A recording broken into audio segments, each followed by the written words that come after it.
রাষ্ট্রপতি মোহাম্মদ শাহাবুদ্দিন গত 2 ঈদের নামাজ জাতীয় ঈদগাহ ময়দানে যেতে পারেননি।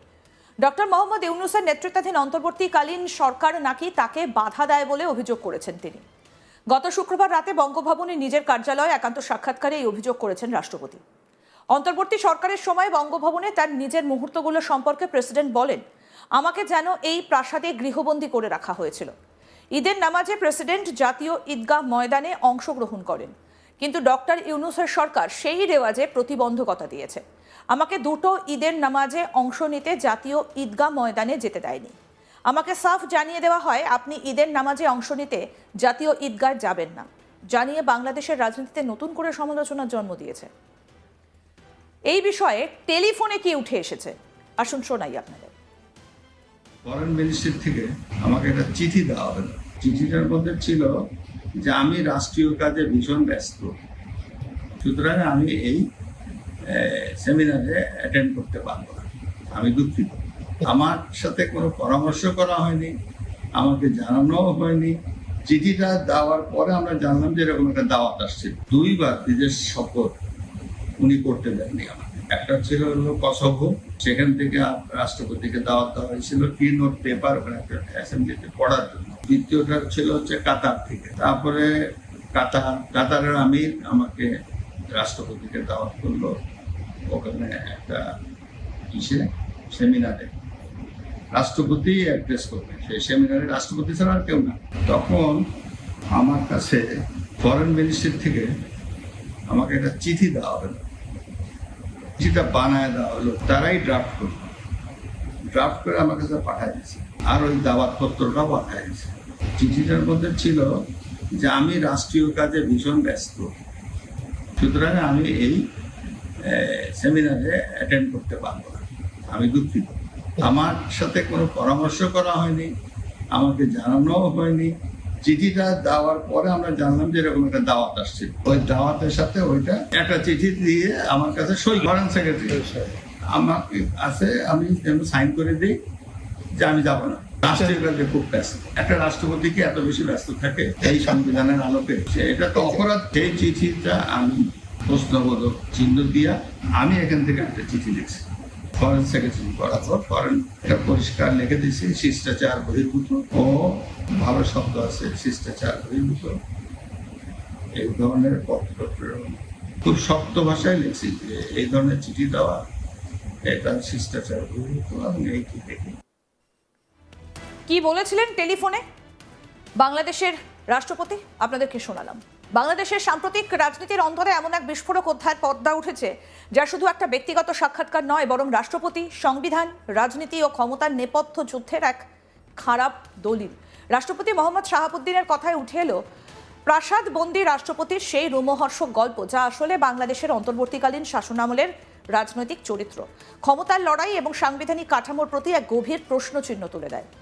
1.5 বছর ধরে এক রাষ্ট্রপতির ওপর অপসারণের চাপ, রাজনৈতিক বৈঠক, গোপন সমীকরণ, এমনকি অসাংবিধানিক পথে তাকে সরিয়ে অন্য কাউকে বসানোর পরিকল্পনা, এসব কেবলমাত্র ব্যক্তিগত অভিযোগ নয়, বরং এটা এক রাষ্ট্রীয় সংকটের প্রতিচ্ছবি।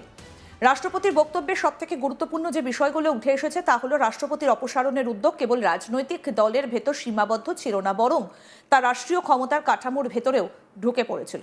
এই ঘটনা প্রবাহের সূচনা হয়েছিল বৈষম্য বিরোধী ছাত্র আন্দোলনের চাপ থেকে। ছাত্র আন্দোলন বাংলাদেশের রাজনীতিতে নতুন নয়, কিন্তু এক্ষেত্রে তা সরাসরি রাষ্ট্রপতি অপসারণের দাবিতে রূপ নেওয়া। এটা নিছক গণতান্ত্রিক প্রতিবাদ নয়, বরং রাষ্ট্রের সাংবিধানিক ভারসাম্য নিয়ে এক গভীর রাজনৈতিক সংঘর্ষ। ছাত্রনেতাদের চাপ থেকেই যখন অপসারণের আলোচনা শুরু হয়, তখন তা কেবল রাস্তার আন্দোলন থাকেনি, দ্রুত তা রাজনৈতিক দর কষাকষির টেবিলে পৌঁছে যায়।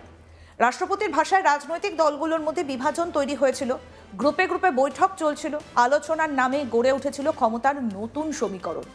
এই বর্ণনা শুনলে মনে হয় রাষ্ট্রপতির পথটা যেন হঠাৎ করেই রাজনৈতিক দরদামের এক চেয়ার হয়ে উঠেছিল, যেখানে সংখ্যাগরিষ্ঠতা পেলেই বসানো যাবে অন্য কাউকে।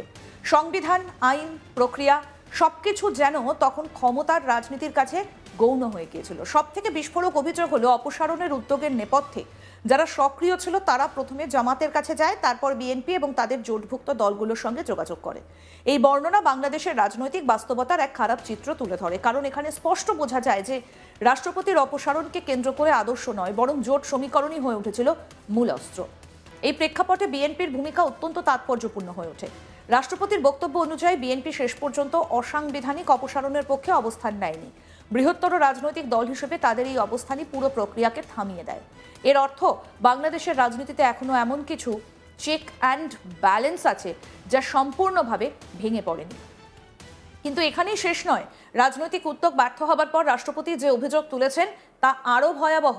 তার দাবি, অন্তর্বর্তীকালীন সরকার অসাংবিধানিকভাবে তৎকালীন প্রধান বিচারপতিকে রাষ্ট্রপতির স্থানে বসানো চক্রান্ত করেছিল। এই অভিযোগ শুধু একটা সরকারের বিরুদ্ধে নয়, এটা পুরো সাংবিধানিক কাঠামোর ওপর আঘাত। কারণ রাষ্ট্রপতির পদ দেশের সর্বোচ্চ সাংবিধানিক পদ। সেখানে রাষ্ট্রপতিকে বসানোর প্রস্তাব মানেই ক্ষমতার ত্রিভুজ। বিচার বিভাগ, নির্বাহী বিভাগ এবং রাষ্ট্রপতির কার্যালয়ের মধ্যে এক ভয়ঙ্কর সাংবিধানিক সংঘর্ষ তৈরি করা। এই অভিযোগের কেন্দ্রে উঠে আসে অন্তর্বর্তী সরকারের প্রধান মোহাম্মদ ইউনূসের নাম। যদি সত্যি এমন উদ্যোগ নেওয়া হয়ে থাকে তাহলে তা কেবলমাত্র রাজনৈতিক নয়, সাংবিধানিক অভ্যুত্থানের সমতুল্য। কারণ সংবিধানের বাইরে গিয়ে রাষ্ট্রপতিকে সরানোর চেষ্টা মানে গণতান্ত্রিক ব্যবস্থার মেরুদণ্ডেই আঘাত করা। রাষ্ট্রপতির দাবি অনুযায়ী সরকারের এক উপদেষ্টা তৎকালীন প্রধান বিচারপতির সঙ্গে বৈঠক করেন এবং তাকে রাষ্ট্রপতির স্থানে বসানোর প্রস্তাব দেন। কিন্তু প্রধান বিচারপতির দৃঢ় অবস্থানেই সেই উদ্যোগ ব্যর্থ হয়। তিনি নাকি স্পষ্ট বলেছিলেন, রাষ্ট্রপতি সাংবিধানিকভাবে সবার ঊর্ধ্বে, তাই অসাংবিধানিক পথে সেই পদ গ্রহণ সম্ভব নয়। এই অংশটা বাংলাদেশের গণতন্ত্রের জন্য এক গুরুত্বপূর্ণ বার্তা দেয়, কারণ এখানে বিচার বিভাগের একটা নৈতিক অবস্থান রাষ্ট্রীয় সংকটকে থামিয়ে দিয়েছে বলে দাবি করা হচ্ছে। তবে একই সঙ্গে এটা ভয়ঙ্কর এক প্রশ্নও তোলে। যদি বিচারপতি রাজি হতেন তাহলে কি বাংলাদেশের ইতিহাসে এক অভূতপূর্ব সাংবিধানিক সংকট তৈরি হতো? রাষ্ট্রপতির বক্তব্যে আরও একটা গুরুত্বপূর্ণ দিক হলো সশস্ত্র বাহিনীর ভূমিকা। তিনি বলেছেন, 3 বাহিনীর প্রধানরা তাকে আশ্বাস দিয়েছিলেন রাষ্ট্রপতির পরাজয় মানে পুরো বাহিনীর পরাজয়। এই বক্তব্য রাজনৈতিকভাবে অত্যন্ত স্পর্শকাতর, কারণ এতে বোঝা যায় যে রাষ্ট্রপতির পদ নিয়ে যে টানাপোড়েন চলছিল তা কেবল রাজনৈতিক পরিসরে সীমাবদ্ধ ছিল না, বরং নিরাপত্তা কাঠামোর ভেতরেও তার প্রভাব পড়েছিল। বাংলাদেশের ইতিহাসে সামরিক ভূমিকা সব সময় বিতর্কিত। ফলে রাষ্ট্রপতির এই বক্তব্য একদিকে তাকে রক্ষাকারী শক্তির কথা বললেও অন্যদিকে তা রাজনৈতিক বিশ্লেষকদের কাছে নতুন প্রশ্ন তোলে। রাষ্ট্রপতির পদ রক্ষায় সামরিক সমর্থনের প্রয়োজন কেন পড়ল? একটা গণতান্ত্রিক রাষ্ট্রে কি রাজনৈতিক ও সাংবিধানিক প্রক্রিয়ায় যথেষ্ট হবার কথা নয়? এই বিষয়ে বাংলাদেশি সাংবাদিক শরীফ শাহাবুদ্দিন কি জানাচ্ছেন শুনবো।